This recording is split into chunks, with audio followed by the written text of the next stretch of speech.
warahmatullahi wabarakatuh. Jumpa lagi dengan Ibu Nuraisa Aljaniah pada hari ini di pertemuan bimbingan dan konseling. Apa kabar nih semuanya teman-teman yang ada di rumah? Semoga teman-teman dalam keadaan sehat walafiat ya. Amin amin ya robbal alamin. Oke, pada hari ini Ibu akan menjelaskan sedikit materi, yaitu mengenai dahsyatnya keutamaan bersyukur. Nah, meskipun kita saat ini dalam masa sulit, yaitu masa pandemi corona saat ini, tentunya kita sebaiknya harus tetap selalu bersyukur. Meskipun ada yang kerjaannya terhambat, ada yang ingin ke sekolah tapi tidak bisa. Nah, namun saat ini tentunya semua dalam keadaan masa sulit. Namun jangan lupa juga kita selalu bersyukur kepada Tuhan Yang Maha Esa. Oke, tanpa berlama-lama, mari kita simak videonya berikut ini ya. Oke, pada hari ini Ibu akan membagikan sedikit materi, yaitu mengenai dahsyat ya keutamaan bersyukur. Namun sebelum masuk ke materi, Ibu akan jelaskan dulu nih tujuan dari pemberian materi tersebut. Di sini ada dua tujuan. Yang pertama ada tujuan umum dan juga tujuan khususnya. Tujuan umumnya yaitu diharapkan peserta didik atau konseli dapat menyadari nikmat dari pemberiannya serta memiliki sikap bersyukur terhadap nikmat yang telah diberikan olehnya. Sedangkan tujuan khususnya yang pertama diharapkan peserta didik atau konseli dapat memahami manfaat bersyukur. Kemudian yang kedua, peserta didik atau konseli diharapkan dapat memahami akibat dan ancaman jika tidak mau bersyukur. Nah, kemudian yang terakhir, peserta didik atau konseli dapat memahami sebab-sebab kurangnya bersyukur. Oke, selanjutnya Ibu memiliki sedikit video. Mari kita simak ya video yang Ibu berikan berikut ini. Nice shoes, where'd you get them from? Yeah, shoes. Where'd you get them? From the trash bin?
Why should it be like this? I don't know. It's not fair. Yeah, I know. There's nothing that we can do. I don't want to be like this. Me neither. I wish I was like him. I want to be like him. I want to be like him. I want to be like him.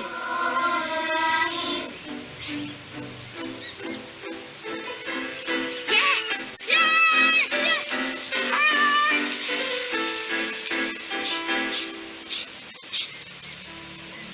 Sorry to take so long, dear. Are you ready to go now?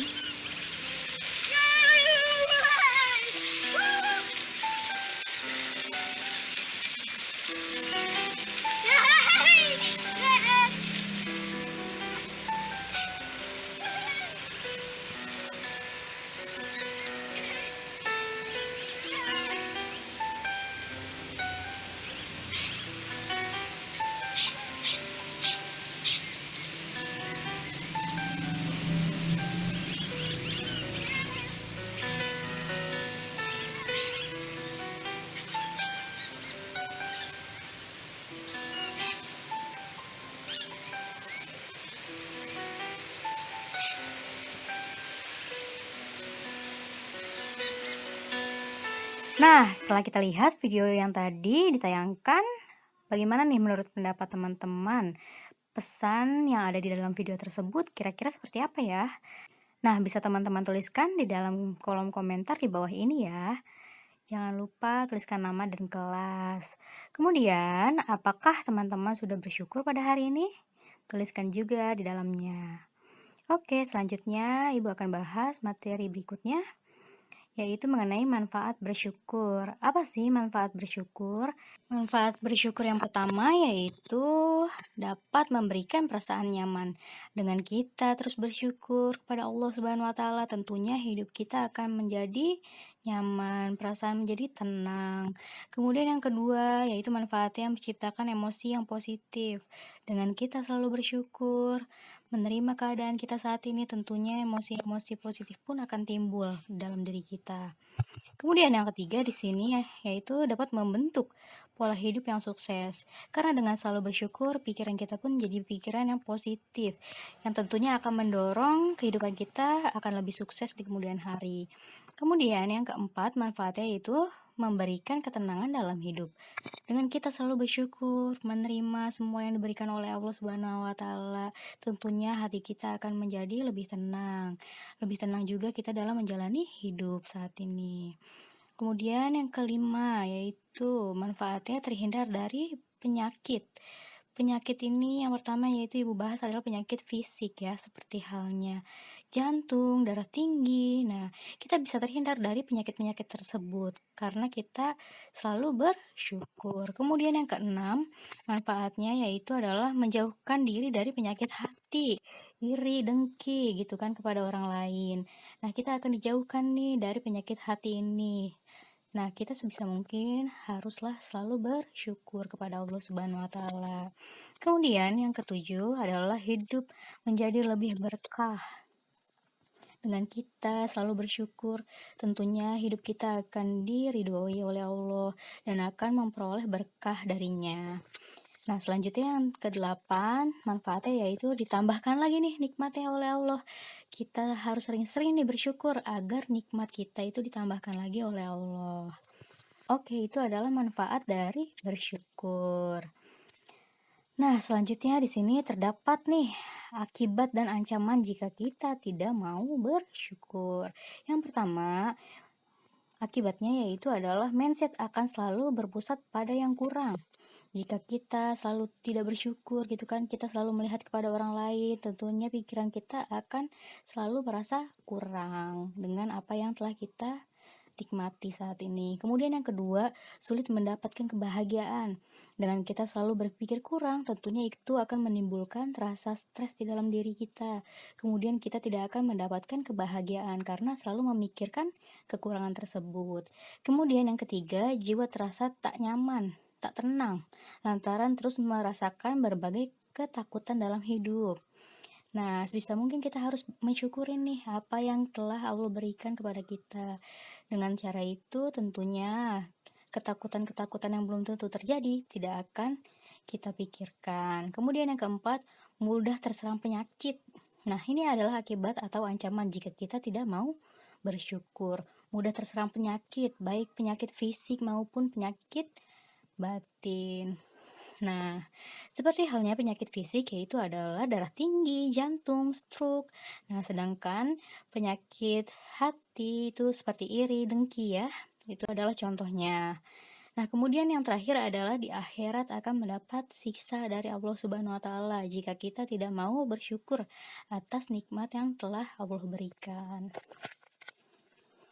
Nah, di sini selanjutnya, sebab-sebab kurang bersyukur itu apa aja sih? Nah, ini yang pertama, biasanya orang-orang yang kurang bersyukur itu adalah lalai dari nikmat Allah. Kenapa lalai? Biasanya dia itu tidak melihat nih atas nikmat yang telah diberikan oleh Allah. Dia tidak mensyukurinya. Kemudian yang kedua, kebodohan terhadap nikmat.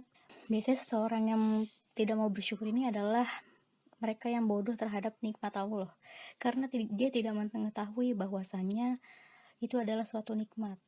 Bisa bernafas, bisa hidup saat ini, bisa makan saat ini, itu adalah suatu nikmat yang diberikan oleh Allah. Karena masih banyak orang yang tidak dapat makan untuk saat ini. apalagi di masa pandemi corona saat ini. Kemudian yang keempat, selalu memandang kepada orang lain yang berada di atasnya. Nah, biasanya orang-orang yang memandang jauh nih kepada orang lain yang lebih tinggi gitu kan, itu adalah penyebab dari adanya tidak mau bersyukur atau kurang rasa bersyukur di dalam dirinya, karena selalu melihat kepada orang yang lebih tanpa melihat orang yang berada di bawahnya. Kemudian yang terakhir, melupakan masa lalu. Biasanya orang yang kurang bersyukur ini adalah melupakan masa lalu, dimana ketika mereka merasa sulit, merasa susah, dia tidak mengingatnya kembali. Dia lupa akan kesulitan tersebut, sehingga mereka merasa kurang bersyukur. Nah, di dalam poster ini juga nih, ibu menuliskan bahwasannya insecure adalah tanda kurang bersyukur. Kenapa sih insecure itu termasuk tanda kurang bersyukur? Karena insecure itu biasanya adalah orang-orang yang melihat kepada orang lain dan dia merasa minder terhadap dirinya sendiri. Nah, seperti itu ya, sebisa mungkin kita harus bersyukur dengan apa yang telah diberikan oleh Allah kepada diri kita saat ini. Tentunya dengan kita selalu bersyukur, nikmat tersebut pun akan ditambah olehnya. Oke, selanjutnya kita next ya ke slide selanjutnya. Nah, di sini ada sedikit surat yaitu dari Quran surat Ibrahim ayat 7 yang berbunyi, Wa izta'azanna rabbukum aya syakartum la'azidannakum wa anni kafartum inna azabi lasyadid. Yang artinya yaitu, dan ingatlah juga tatkala Tuhanmu memaklumkan, sesungguhnya jika kamu bersyukur, pasti kami akan menambah nikmat kepadamu. Dan jika kamu mengingkari nikmatku, maka sesungguhnya azabku sangatlah pedih. Nauzubillah min dzalik ya. Semoga kita adalah orang-orang yang selalu bersyukur sehingga terhindar dari azabnya tersebut. Nah, sebisa mungkin kita juga selalu nih bersyukur agar nikmat yang diberikan oleh Allah itu bertambah. Oke, mungkin cukup sekian materi yang Ibu sampaikan pada hari ini. Jadi intinya adalah kita harus selalu bersyukur sebagai hambanya, baik di masa pandemi ataupun tidak. Nah, karena di masa pandemi itu banyak sekali cobaan ya bagi diri kita. Sebisa mungkin kita harus selalu bersyukur agar nikmat yang Allah berikan itu menjadi bertambah. Nah, kita sebisa mungkin bersyukur nih atas nikmat yang Allah berikan, baik kecil maupun besar. Oke, sekian materi yang Ibu berikan pada hari ini. Wassalamualaikum warahmatullahi wabarakatuh.